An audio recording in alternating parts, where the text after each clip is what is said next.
మిలారెపా జీవిత చరిత్ర పార్ట్ 9 పాఠం నిర్వాణం. రేచుంగుపా అడిగారు. సద్గురుదేవ, తమ చరిత్ర హాస్యాస్పదంగా కనిపించిన ఎంతో దుఃఖమయమైనది, కన్నీరు తెప్పించేది. తమ జీవితంలో నవ్వులు చిందించే సంఘటనలు మాకు తెలుపండి అంటే మిలారెపా గారు, నేను ఎంతో మంది చైతన్య జీవులను సంసార సాగరం దాటించాను, సత్య మార్గానికి అంకితమయ్యాను. ఇంతకంటే నవ్వులు చిందించే విషయం ఇంకేమిటి ఉంటుంది అన్నారు. రేచుంగుపా, మీ శిష్యుల గురించి వివరించి తెలపమనగా సద్గురువులు ఈ లోకం ఇతర లోకాల్లోని తమ శిష్యుల గురించి అన్నీ తెలిపారు. అలాగే మిలారెపా గారు ధ్యానం చేసిన గుహల గురించి అడగగా వారు నేపాల్లోని 20 గుహల గురించి చెప్పారు. వాటి పేర్లు చెప్పారు. ఇలా మిలారెపా గారు తన జీవిత చరిత్ర తెలుపుతూ ఉంటే ఎందరో దేవతలు, శిష్యులు, భక్తులు విని తన్మయం చెందారు. అందరూ సత్యమార్గంలో సాధన చేయాలని దృఢమైన విశ్వాసంతో నిశ్చయించుకున్నారు. జీవితాన్ని ధ్యానానికి అంకితం చేయాలనుకున్నారు. వారు యోగినులు అయ్యారు. దేవతలు ధర్మ మార్గాన్ని రక్షిస్తామని ప్రతిజ్ఞ చేశారు. కొంత తక్కువ స్థాయి మానవులు భక్తులయ్యారు, ధ్యానం చేశారు. పామరులు దుష్కర్మలను విడనాడి సత్కర్మలు చేసి ఫలం పొందారు. మొత్తం అక్కడ చేరిన వారందరికీ ప్రయోజనం చేకూరింది.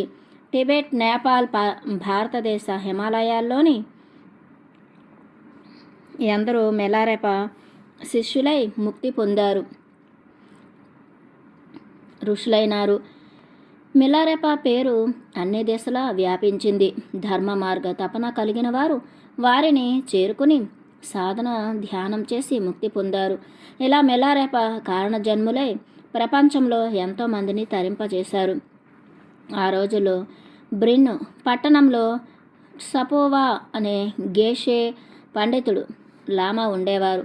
అతను చాలా ధనవంతుడు, పేరు ప్రఖ్యాతులు గలవాడు. అతను మిలారెపా పట్ల గొప్ప భక్తి నటిస్తూ అంతరంగంలో ఎంతో అసూయ పెంచుకున్నాడు. అతను మిలారెపాను ఒక అజ్ఞాని అనుకుని ఎలా అయినా బయట పెట్టాలని సందేహాలున్నట్టు నటిస్తూ ఎన్నో రకాల ప్రశ్నలు వేసేవాడు. ఆ ఊరిలో ఒక వివాహ మహోత్సవానికి మిలారెపా గారిని ఆహ్వానించి ఉన్నతమైన ముఖ్య ఆసనంపై కూర్చోబెట్టారు. గేషేకు క్రింది ఆసనం ఇచ్చారు. ఆయన మిలారెపాకు వంగి ప్రణామం చేసి మిలారెపా తనకు తిరిగి అలాగే చేయాలనుకున్నారు. కానీ మిలారెపా గారు అలా ప్రణామం తిరిగి చేయలేదు. గేషేకు కోపం వచ్చి, ఇంత పెద్ద పండితుణ్ణి, ఇతను బికారి, నాకు తిరిగి నమస్కరించలేదు, ఇతన్ని అందరి ముందు అవమానం చేయాలి, ఎట్లా అయినా అనుకున్నారు. అతను ఒక ఆధ్యాత్మిక గ్రంథం తీసి మిలారెపా గారికి ఇస్తూ దీనిలోని విషయాలను ప్రతి వాక్యం అందరి సౌలభ్యం కోసం సెలవేయండి అన్నారు. మిలారెపా ఇలా గ్రంథాలకు భాష్యం చెప్పడానికి మీలాంటి నిపుణులు సరిపోతారు. వాటి సారాంశాన్ని పాటించాలంటే కామక్రోధాలను 6 శత్రువులను, అహంకారం, మనస్సును వదిలేయాలి. ప్రాపంచిక జ్ఞానమైన ఈ గ్రంథాలకు నేను ఎప్పుడూ విలువనివ్వలేదు. ఇవి గందరగోళం సృష్టిస్తాయి, సాధన సత్యాన్ని ఆవిష్కరిస్తుంది అన్నీ చెప్పి తత్వం గురించి గానం చేశారు. గేషే అంతా విని, ఇవి యోగులకు కావలసినవి, మాలాంటి భౌతిక శాస్త్రజ్ఞులకు ఏమి ఉపయోగం? మీరేదో గొప్ప మహాత్ములు అనుకుని ప్రణామం చేసి చాలా తప్పు చేశాను అని మిలారెపా గారిని ఎగతాళి చేశారు గేషే. వెంటనే అక్కడున్న వారంతా, గేషే అనుచరులు కూడా కోపం తారుస్తూ, నీలాంటి ఎంతమంది పెద్ద పెద్ద పండితులైన మిలారెపా గారి ఒక్క వెంట్రుకలో చిన్న మొక్కతో సాటికారు. నీకు ఇచ్చిన ఆసనంతో సంతోషించు, డబ్బు పేరు సంపాదించుకో, అంతేగాని ధర్మ మార్గం విషయంలో నీకు రవ్వంత జ్ఞానం కూడా లేదు అన్నారు. గేషేకు కోపం వచ్చింది. కానీ అక్కడ అందరూ ఒక్క కంఠంతో తనపై ఆగ్రహంతో ఉన్నారు. మౌనంగా కూర్చుని లోపల మిలారెపాను నాశనం చేయడంపై వ్యూహాలు పన్నారు. తరువాత తన ఉంపుడు గత్తెకు మిలారెపాకు విషం కలిపిన ఆహారాన్ని ఇవ్వమని పురమాయించి తర్వాత తన ఉంపుడు గత్తెకు మిలారెపాకు విషం కలిపిన ఆహారాన్ని ఇవ్వమని పురమాయించి అందుకు ప్రతిఫలంగా ఒక మంచి నీడమ్మని ఆమెకి ఇస్తాను అన్నారు గేషే. ఆమె అలానే విషాహారం మిలారెపా గారికి తీసుకుని వచ్చి ఇచ్చింది. మిలారెపా గారు తన జన్మించిన కారణం ఆశయం పూర్తి కావచ్చింది. ఈమె ఇప్పుడు నీలమ్మని తీసుకోకపోతే తర్వాత ఆమెకు అది అందదు. అందువలన ఆమెతో ఇప్పుడు కాదు, ప్రస్తుతం దీన్ని స్వీకరించలేను. దీని తర్వాత తీసుకునిరా, అప్పుడు స్వీకరిస్తాను అని చెప్పారు. ఆవిడకు అనుమానం వచ్చింది. మిలారెపా నిజం గ్రహించారని గేషే దగ్గరకు భయంతో పోయి అంతా చెప్పింది. అదేం కాదు, మిలారెపాకు తెలుసుకునే శక్తి ఉంటే తర్వాత ఎందుకు తీసుకురమ్మంటాడు? అతనికి ఏం శక్తులు లేవని ఈ సంఘటన రుజువు చేస్తుంది. ఇదిగో ఈ మణి తీసుకో, మళ్ళీ అతని దగ్గరికి వెళ్ళి విషాహారం పెట్టు అని ఆమెకు మణి ఇచ్చారు గేషే. కానీ ఆమెకు మిలారెపా గారిపై విశ్వాసం కుదిరింది. మణిని నిరాకరించింది. ఈసారి అక్కడికి వెళ్ళనంది.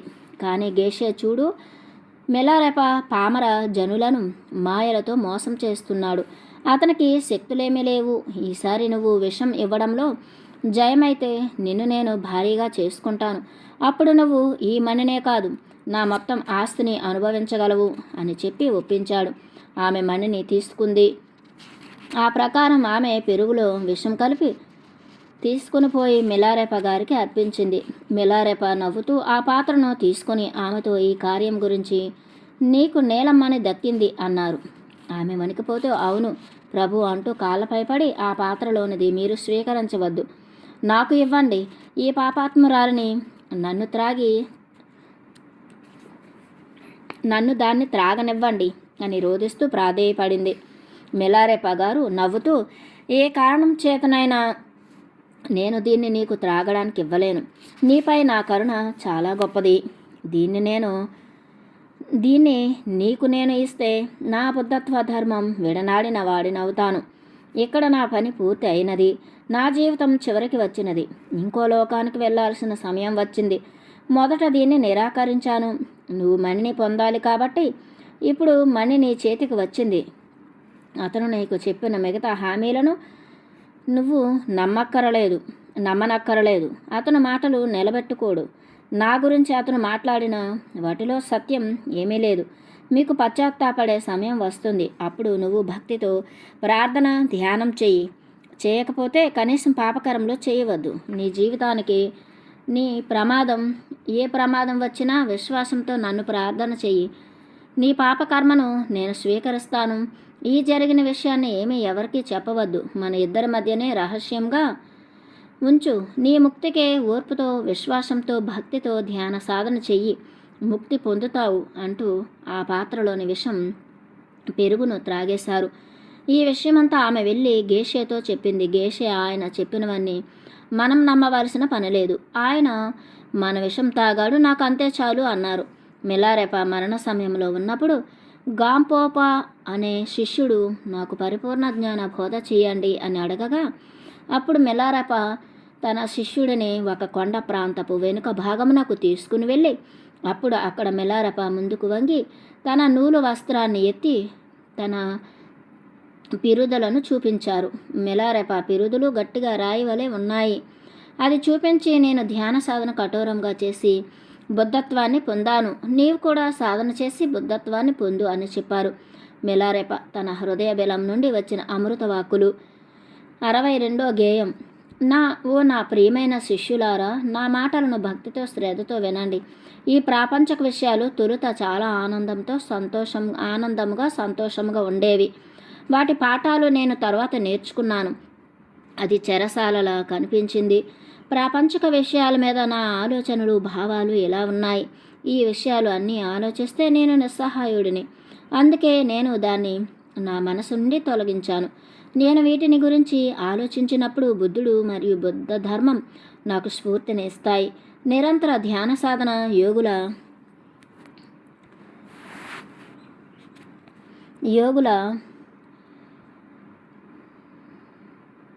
లక్షణం.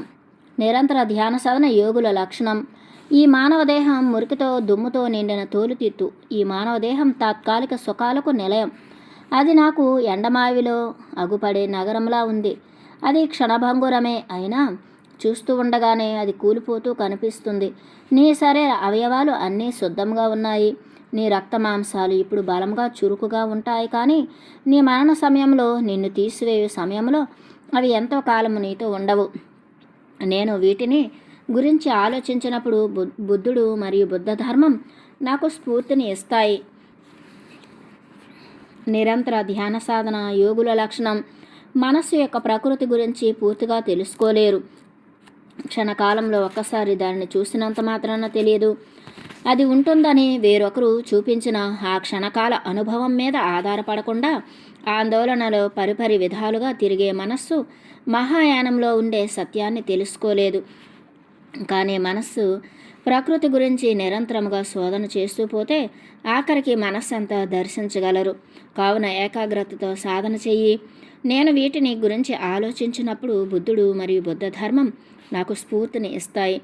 నిరంతర ధ్యాన సాధన యోగుల లక్షణం. సత్యమైన ధర్మాన్ని అర్థం చేసుకోలేని వారి కోసం ఇలా ఆలపించబడింది.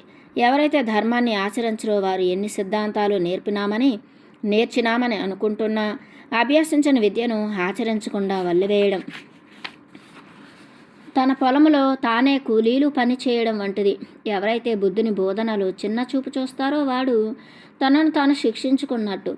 నేను వీటిని గురించి ఆలోచించినప్పుడు బుద్ధుడు మరియు బుద్ధ ధర్మం నాకు స్ఫూర్తిని ఇస్తాయి. నిరంతర ధ్యాన సాధన యోగుల లక్షణం. శ్రద్ధ అన్న పదాన్ని మీ హృదయ పలకముపై ముద్రించుకోండి. శ్రద్ధ అన్న గుర్రం మీద స్వారీ చేయండి. ముక్తిని పొందాలంటే అత్యంత శ్రద్ధ తప్పనిసరి. నేను వీటిని గురించి ఆలోచించినప్పుడు బుద్ధుడు మరియు బుద్ధ ధర్మం నాకు స్ఫూర్తిని ఇస్తాయి. నిరంతర ధ్యాన సాధన యోగుల లక్షణం. మహాయోగులు ఎవరైతే నిరంతర ధ్యాన సాధనలో గొప్పవారు అయ్యారో వారు బాహ్య ప్రపంచంలో ఏది ఆశించరు. ఏకాంతముగా వారు చేసే సాధన పేరు ప్రఖ్యాతుల కోసం కాదు. ఏకాంతంగా చేసే వారి సాధన పేరు ప్రఖ్యాతుల కోసం కాదు. అది సహజంగా వారి హృదయ బిలంలో నుండి పుడుతుంది. జ్ఞాన సాధన మార్గాన్ని బోధించే యోగికి గంభీరమైన పట్టు ఉంటుంది. కానీ ఏకాగ్రతతో ధ్యాన సాధన చేయడం వారి సొంత ఆసక్తి. ప్రాపంచక విషయాలు అన్నీ ప్రక్కకు పెట్టేయి. బాగా కఠోర ధ్యాన సాధన చెయ్యి. ఆకాశంలో శూన్యమే నా ఆహారం. దాని ప్రకృతి అంతా శూన్యమే. మెలారెప అనే నేను శూన్యస్థితిలో ధ్యానం చేస్తూ ఉంటాను. ధ్యానం కోసము నా జీవితం అంకితం చెయ్యి. నేను వీటిని గురించి ఆలోచించినప్పుడు బుద్ధుడు మరియు బుద్ధ ధర్మం నాకు స్ఫూర్తిని ఇస్తాయి. నిరంతర ధ్యాన సాధన యోగుల లక్షణం. శరీరము అన్నది చైతన్యము మరియు జడస్థితుల మధ్య ఉంటుంది. శూన్యములోనే సత్యజ్ఞాన అవగాహన కలుగుతుంది. సత్యంలో తాను బ్రహ్మ పదార్థమని తెలుసుకుంటావు. ఆ బ్రహ్మ పదార్థమే మూల చైతన్యం. అదే సృష్టికి మూలం. ధ్యానము వల్లనే అది అంతయు సాధ్యం. శూన్యము మరియు సమాధి స్థితులలో సాధన చేయటం నాకు ఎంతో ఇష్టం. అనంత విశ్వంలో అంతా విస్తరించి ఉన్న జ్ఞానమై ఉన్నాను. యోగత్వాన్ని అనుభవిస్తూ నేను నిజంగా చాలా ఆనందంగా ఉన్నాను. నేను వీటిని గురించి ఆలోచించినప్పుడు బుద్ధుడు మరియు బుద్ధ ధర్మం నాకు స్ఫూర్తిని ఇస్తాయి. ప్రజ్ఞ కోసం సాధనే ఆఖరి సత్యబోధన. ఇది అత్యంత గొప్పనిది. బుద్ధత్వ సాధకులందరికీ దీనిని బయటకు పోనివ్వకుండా అనుభవించండి. ప్రజ్ఞ అనే సాధనే ఆఖరిది. విశ్రాంతిని ఇస్తుంది. ప్రజ్ఞా సాధనే ఈ నియమమే అత్యంత విలువైనది. దీనిని వారు అచంచలుగా పరిణితి సాధిస్తారు. నేను వీటిని గురించి ఆలోచించినప్పుడు బుద్ధుడు మరియు బుద్ధ ధర్మం నాకు స్ఫూర్తిని ఇస్తాయి. ఓ గొప్ప సన్యాసి, ఇది నా సమాధానం గుర్తుంచుకొని ఆనందంగా ఆచరించు. మిలారెపా గారు అన్ని చోట్ల ఉన్న తన శిష్యులు, భక్తులు, అనుచరులు తనకు కలుసుకుందామనుకునే వారికి రమ్మని కబురు పంపించారు. ఆ సందేశం అందుకుని ఋషులు, యోగులు, ఆడ, మగ, చిన్న, పెద్ద, దగ్గర, దూరం, సాధకులు, పామరులు అనే భేదం లేకుండా పెద్ద సంఖ్యలో లాప్చి చుబార్ చేరుకున్నారు. వారందరినీ ఉద్దేశించి మిలారెపా గారు ఎన్నో రోజులు కర్మ ఫలితాలు, అనుభవాలు, ధర్మకాయ దివ్య సత్యం గురించి విపులంగా బోధించారు. దేవతలందరూ ఆకాశంలో నిండిపోయి బోధనలు విని ఆనందించారు. అక్కడకు వచ్చి వింటున్న వారందరికీ ఆనందం పెల్లుబికింది. అక్కడకు చేరిన వారందరికీ దివ్య సంగీతం, గంటలు, సువాసనల అనుభూతి కలిగింది. ఇది భూమిపై అత్యంత పవిత్రమైన అరుదైన సమ్మేళనం. పరమ గురువుల బోధనను గానం చేశారు. తపన, ఆర్తితో ధ్యాన సాధన చేసిన వారు నిర్వాణ స్థితి పొందారు. అందరినీ ఉద్దేశించి మనం పూర్వజన్మల్లో చేసిన సత్కర్మల వలన, సత్య మార్గంపై దృష్టి వలన మనమందరం ఇక్కడ కలుసుకున్నాము. ఈ బోధనలను విడనాడకుండా ఆచరించి సాధన చేస్తూ ధ్యానం చేయండి. మళ్ళీ మనం కలుసుకోకపోవచ్చు. నేను ఏ లోకంలో ఉన్నా మిమ్మల్ని అందరినీ అనుగ్రహిస్తూనే ఉంటాను. దృఢమైన విశ్వాసం, శ్రద్ధ, భక్తులతో ధ్యానం చేయండి. తప్పక ముక్తి పొందుతారు. అందుకే ఆనందంగా ఉండండి అన్నారు. వివిధ ప్రాంతాల నుంచి వచ్చిన వారు మిలారెపా గారు ఇహ తమ మధ్య ఉండబోరని గ్రహించి తమ తమ ప్రాంతాలకు ఒకసారి వచ్చి పావనం చేయమని ప్రార్థిస్తే మిలారెపా గారు నిరాకరించారు. అందరి ముక్తి గురించి, ప్రపంచంలోని జీవులందరి ధర్మ మార్గ సాధన కొరకు ప్రార్థించారు, గానం చేశారు. దూర ప్రాంతాల వారు వెళ్ళిపోయారు. ఆ ఊరు వాళ్ళు, శిష్యులు మిగిలారు. వారి వారి సందేహాలను అడిగారు. మిలారెపా గారు వారందరికీ బోధ చేశారు, ఉపదేశాలు ఇచ్చారు. అందరూ పూజలు చేశారు. శిష్యులు సద్గురువులను ఇక్కడే ఉండి కరుణించమని వేడుకున్నారు. పరమ గురువులు ఈ దేహం వచ్చింది ఏదో రోజు పోవడానికే, ఆ కర్తవ్యాన్ని జరగని అన్నారు. మిలారెపా గారి శరీరంలో విష ప్రభావం కనిపించసాగింది. శిష్యులు గురు పరంపరలకు, దేవుళ్లకు, దేవతలకు పూజలు చేశారు. మందులు పుచ్చుకోమని గురువుగారిని ప్రార్థించారు. యోగి దేహస్థితిని ధ్యానం, భక్తితోనే దాటాలి. అంతేగాని అది నయం కావడం గూర్చి పూజలు, ప్రార్థనలు చేయకూడదు. శరీరానికి కలిగిన జబ్బును కూడా ధర్మ సాధన మార్గంలో ఎలాంటి బాధనైనా భరించడం అవకాశంగా ఉపయోగించుకోవాలి. నాకు ఎలాంటి సహకారాలు వద్దు. ఏ దేవతలకు, భూతాలకు పూజలు వద్దు, ప్రార్థనలు వద్దు. వీటన్నింటికీ నేను అతీతమైన వాడిని. పంచభూతాల వలన తయారైన రోగాలు, దివ్యానందం నాలో మారిపోయాయి. కనిపించే భ్రాంతిమయ భౌతిక శరీరం, మనస్సు అనంత ప్రకాశంలో కలిసిపోయే సమయం వచ్చింది. దీనికి ఎలాంటి కర్మకాండలు అవసరం లేదు. ప్రాపంచిక మనుషులు పాపకర్మలు చేసి తదనుగుణంగా వచ్చిన పుట్టుక, వయస్సు, ముసలితనం, జబ్బులు, మరణం నుంచి తప్పించుకోవాలని వ్రతాలు, పూజలు చేస్తారు. వైద్యం, మందులు వాడుతారు. రాజుల అధికారం, చేతకాని విరోచిత ఘనకార్యం వలన కానీ, కడుపును సంతోషపెట్టి కానీ, పిరికితనంతో పారిపోవడం వలన కానీ, అతి సమర్థుడైన వకీలు వాక్చాతుర్యంతో కానీ, తన వద్ద ఉన్న సంపదలు, బంగారంతో కానీ, బంధువర్గం వలన కానీ, శక్తితో కానీ, యుక్తితో కానీ మనం చేసిన కర్మ ఫలితం కాలం నిర్ణయించిన విధిని ఒక్క క్షణం కూడా ఆపలేరు, మార్చలేరు. ఎవరు మార్పు చేయలేని ఈ కాల నిర్ణయ విధిని ఏ పద్ధతి మార్గంతోనైనా, వ్రతం, పూజలు, శాంతులు, గొప్పవి, ఆశ్చర్యకరమైనవి, తీవ్ర నియమాలతో కూడినవి కొనలేరు, ఆపలేరు. ఎవరికైనా నిజాయితీగా ఈ విధి ఇంకోసారి మళ్ళీ తమను కబలించకుండా జాగ్రత్త పడాలి అంటే, శాశ్వతమైన ఆనందమయ స్థితిని పొందాలనే తపన, ఆర్తి ఉంటే అందుకు నా దగ్గర ఒక రహస్య క్రతువు ఉన్నది. వెంటనే శిష్యులు ఆతృతగా ఆ క్రతువును తమకు ఉపదేశించమని ప్రార్థించారు. మిలారెపా గారు అలాగే తప్పకుండా అన్ని ప్రాపంచక విషయాలు, వాటిపై ఆసక్తులు, ప్రయత్నాలు కూడా ఒకే ఒక తప్పించుకోలేని తప్పనిసరి ఫలితం, పర్యవసానం దుఃఖం వైపే తీసుకుని పోతాయి. సంపాదించిన ఆస్తులు ఏదో ఒకరోజు పోతాయి. కట్టిన భవంతులు కూలిపోతాయి. కలయికలు విడిపోతాయి. జనన మరణంతో ముగుస్తాయి. అధికారాలు కొంతకాలమే అనుభవించడం, కొన్ని నాళ్ళకే పరిమితం. బాంధవ్యాలు పోయేంత వరకే స్నేహితులు, బంధువులు. కలహం వచ్చే వరకు మాత్రమే. ఆ తర్వాత వారే శత్రువులు, భక్షకులు.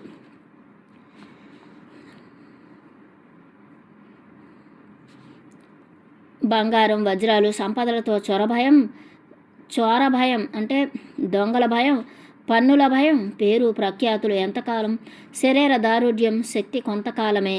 ఇవన్నీ అనంత దుఃఖాన్ని కలిగించేవే అవుతాయి ఏదో సమయంలో. అందువలన సద్గురువుపై అత్యంత దృఢ విశ్వాసం ఉంచి, భక్తి శ్రద్ధలతో వారి ఆదేశాలను పాటించి, ఆచరించి సత్య దర్శన మార్గం వైపు ధ్యాన సాధన చేయడమే అన్నింటికన్నా మించిన ఉత్తమమైన కర్మ. మళ్ళీ శిష్యులు, సద్గురుదేవ, మీరు ఆరోగ్యం కాపాడుకుని కొంతకాలమైనా ఉంటే మా సాధన పురోగమనం చాలా బాగుంటుంది. మీకు తంత్ర విద్యలతో శరీర జబ్బులను నిలువరించడం తెలుసు. మా గురించి దయతో మీరు ఈ జబ్బును తగ్గించుకొని ఇంకా కొంతకాలమైనా ఉండవలసినదిగా కోరుతున్నాము అని ప్రణమిల్లి ప్రార్థించారు. మిలారేప గారు ఇక వెళ్ళిపోయే సమయం వచ్చేసింది. అలా కాకపోతే మీ ప్రార్థన మన్నించేవాడిని. మీ అందరి కోసం మీరు కోరుతున్నట్లు నేను తంత్ర విద్య ఉపయోగించి నా దేహ కాలాన్ని పొడిగించితే అది కార్యకారణ నిర్ణయమైన భగవంతుని కార్యక్రమాన్ని ఉల్లంఘించిన తప్పు చేసిన వాడిని అవుతాను. దాని ఫలితం పర్యవసానం కూడా తప్పక ఉంటాయి. అందువలన నాకు తంత్ర విద్యలన్నీ తెలిసినా సరే అలా జరగదు. మార్పా గారి బోధనలే నాలోని 5 విషాలైన కామం, క్రోధం, మాదం, అహంకారం, మత్సర్యం వంటివి లేకుండా చేశాయి. మీరు సాధన ధ్యానంలో వచ్చే పరీక్షలను తట్టుకుని ముందుకు సాగండి. మనకు కలిగే కష్ట నష్టాలు, బాధలను కూడా సాధనలో అవకాశాలుగా మార్చుకోవాలి. బుద్ధుడు కూడా ఇదే బోధించారు. ఆయన సమయం వచ్చినప్పుడు నిర్వాణం బుద్ధుడు కూడా పొందారు. ఇప్పుడు నా సమయం వచ్చింది కాబట్టి నాకు వైద్యం, మందులు, క్రతువులు, తంత్ర విద్యలు దేనితో కూడా పని లేదు. అప్పుడు శిష్యులు, గురుదేవా, మీరు ఈ లోకం విడిచి వెళ్ళిపోవాలని నిర్ణయించుకున్నారు. ఇక మేము అందుకు సిద్ధం కావాలి. మా గురించి, మా భవిష్యత్తు గురించి, మన సాంప్రదాయం ప్రసారణ గురించి మేము ప్రార్థించి అడుగుతున్నాము. తమరి దేహత్యాగం తర్వాత ఎలా, ఏ ఏ కర్మకాండలు జరిపించాలి, ఎక్కడ చేయాలి, అస్థికులను, అవశేషాలను ఏమి చేయవలను, స్తూపాలను ఎలా, ఎక్కడ నిర్మించాలి, తమ వర్ధంతిని ఎలా చేయాలి, సద్గురువులకు వారసులు ఎవరెవరు ఏ ఏ సాంప్రదాయాలను పాటించాలి, ఇవన్నీ తమ ఆదేశాల ప్రకారం జరగవలసినవి అని కోరుకున్నారు. మిలారేప గారు, మా సద్గురువులు మార్పా గారి కరుణ వలన సంసార కర్తవ్యాలన్నీ పూర్తి అయ్యాయి. ఈ దేహ ధర్మాలు, నియమాలన్నీ సత్యంలో కలిసిపోయాయి. భౌతిక దేహం, శవం మిగిలి ఉంటుందన్న నమ్మకం లేదు. అందుకని ఆ కర్మకాండాల అవసరం ఏమీ లేదు. నాకు ఒక ఆశ్రమం, దేవాలయం లాంటివి లేవు కాబట్టి నాకు వారసుల అవసరం కూడా లేదు. ఈ చుట్టూ ఉన్న పర్వత శ్రేణులన్నీ పవిత్ర స్థలాలే. మీరందరూ వాటిల్లో నుండి ధ్యాన సాధన చేయవచ్చు. స్తూపాలు కట్టే బదులు ధర్మసూత్రాలైన కరుణ, దయ, ప్రేమ, సత్యం, శాంతిని నిర్మించండి. విజయ పతాకాన్ని ఎగురవేయండి. వర్ధంతి ఉత్సవం చేసే బదులు హృదయపూర్వక ప్రార్థన చేయండి. సాంప్రదాయాలకు బదులు మీలోని చెడు స్వార్థాన్ని పారద్రోలండి. పవిత్ర ధర్మాన్ని తెలుసుకుని ఆచరించండి. ఇవేమీ మరచిపోకుండా ధ్యాన సాధన చేయండి. ప్రాపంచికమైనదేదైనా ఎంత ఆకర్షించినా సరే ఈ దారి గమ్యం వదలవద్దు అని చెప్తూ గానం చేశారు. శిష్యులందరినీ హృదయాల్లో ఈ బోధ గాఢమైన ముద్ర పడింది. మిలారేప శరీరంలో విషప్రభావం ప్రస్ఫుటంగా ఉంది. ఆ సమయంలో గేషే వచ్చారు. కొన్ని కానుకలు పట్టుకుని వాటిని ఇచ్చే నెపంతో ఈయన పరిస్థితి ఎలా ఉందో చూడాలని వచ్చారు. తమలాంటి యోగులకు ఇలాంటి జబ్బు రాకూడదే, కానీ అది వచ్చింది. కాబట్టి శిష్యులకు కొంత ప్రసాదిస్తే మంచిది. అలా నాకు ఇచ్చినా చాలా మంచిదే, కానీ ఇది జరగశక్యం కానిది. మరి ఏం చేయడం అన్నారు. మిలారేప, మీకు అంతా తెలిసినట్లుగానే నాకేమీ జబ్బు లేదు. అలాగని నాకేమీ అది ఉండాలి వద్దని కోరిక లేదు. సాధారణ మనిషి జబ్బుకు చాలా భిన్నం. ఈ జబ్బు విషయంలో అది నాకు ఆభరణం అని జనన మరణాలు, కర్మలు, నిర్యాణం గురించి గానం చేశారు.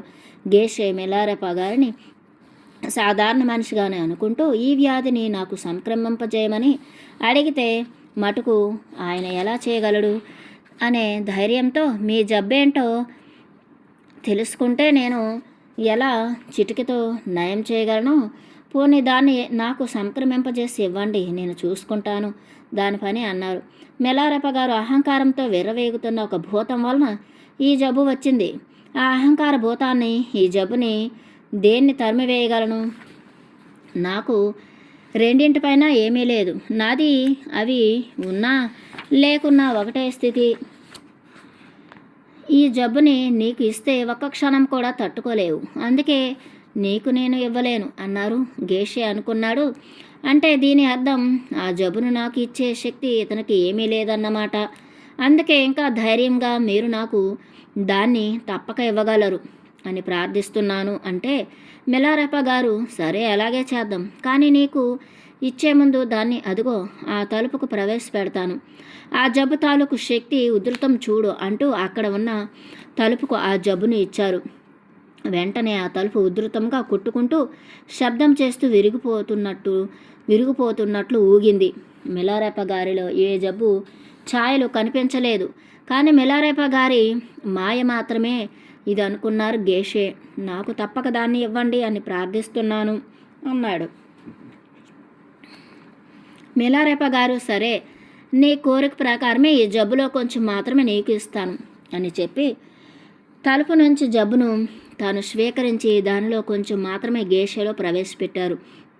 గేషేకు ఒక్కసారి ఆ జబ్బు బాధను ఉధృతాన్ని తట్టుకోలేక మూర్చిపోయినంత పని అయ్యింది. గేషే గారికి కనువిప్పు కలిగి ఎంతో పశ్చాత్తాపం కలిగింది. ఓ మిలారెప్ప దేవా, పవిత్ర గురువా, దీని అంతటికీ నేనే, నా అహంకారమే కారణం. నా ఆస్తులు, సంపదలు, వస్తువులు అన్నీ కానుకలుగా తమను స్వీకరించి నన్ను క్షమించండి. ఈ పాపపు కర్మ నన్ను దహించకుండా కరుణించండి అని కాళ్ళపై పడి మొక్కుతూ ఏడ్చాడు. మిలారెప్ప గారు అతని నుంచి ఆ జబ్బును తాను స్వీకరించారు, అతన్ని క్షమించారు. అతనిలో నిజమైన పరివర్తన కలిగింది. నా జీవితంలో ఎన్నడూ ఏ ఆస్తిని, సంపదను ఉంచుకోలేదు. ఈ మరణ సమయంలో వాటితో నాకేమీ పని అని అవి నువ్వే ఉంచుకో. పాపకర్మలు, అహంకారం వదిలి ధర్మ మార్గంలో నడు అని అతనికి ఇంకా ధర్మబోధగానం చేసి చెప్పారు. గేషే అంతా విని తెలుసుకుని మహా ఆనందంతో, నేను చేసిన పాపకర్మలు ఈ ప్రాపంచిక వ్యామోహమైన పేరు, సంపదలు, సుఖాల వలననే, ఇకపై నాకేమీ అవసరం లేదు, ఇక ధర్మ మార్గం విడువను అని మిలారెప్ప శిష్యులై సాధన ధ్యానం నిజాయితీగా చేశారు.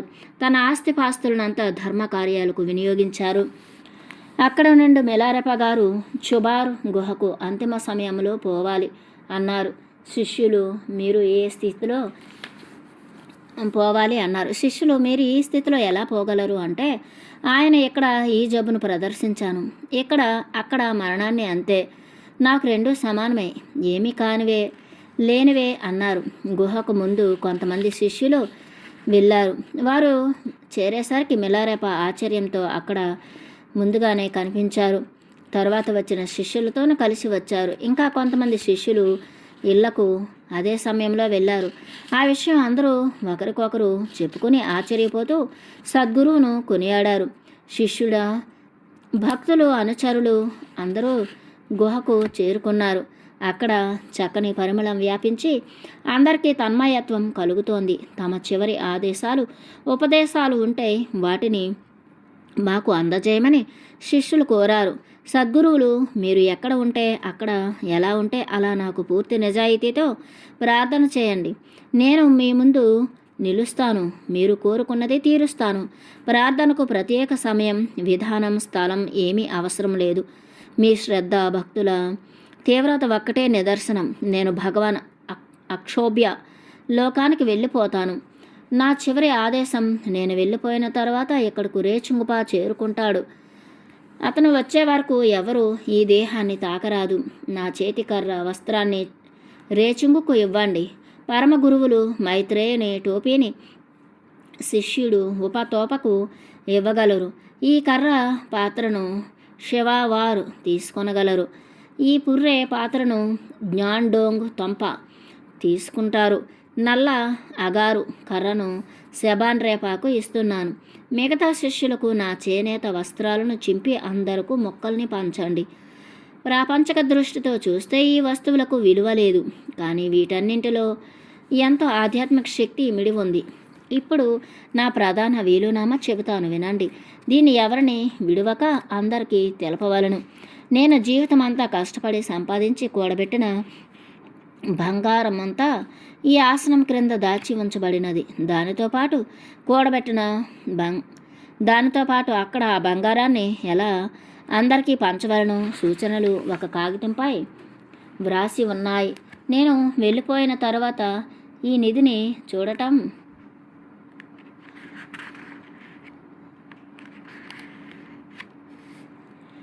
మర్చిపోవద్దు. ఆ సూచనలు ప్రకారం చేయగలరు. మీరందరూ ప్రతిరోజు బోధనల ప్రకారం ధర్మ మార్గం సాధన ఆచరణలో మీరు ఆ విషయాలను గుర్తుంచుకోనండి. కొంతమంది తమ పవిత్రత గురించి చాలా గర్వపడుతుంటారు, కానీ వాళ్ళ మనసులో పేరు ప్రఖ్యాతులు సంపాదించడం గురించి ఆరాటంతో కార్యాలు చేస్తారు. వాళ్ళు వందల కొలది అవసరమైనవి అవసరం లేనివి దానాలు యజ్ఞాలు చేసి దాని బదులుగా చాలా పుణ్యం రావాలని కోరుకుంటారు.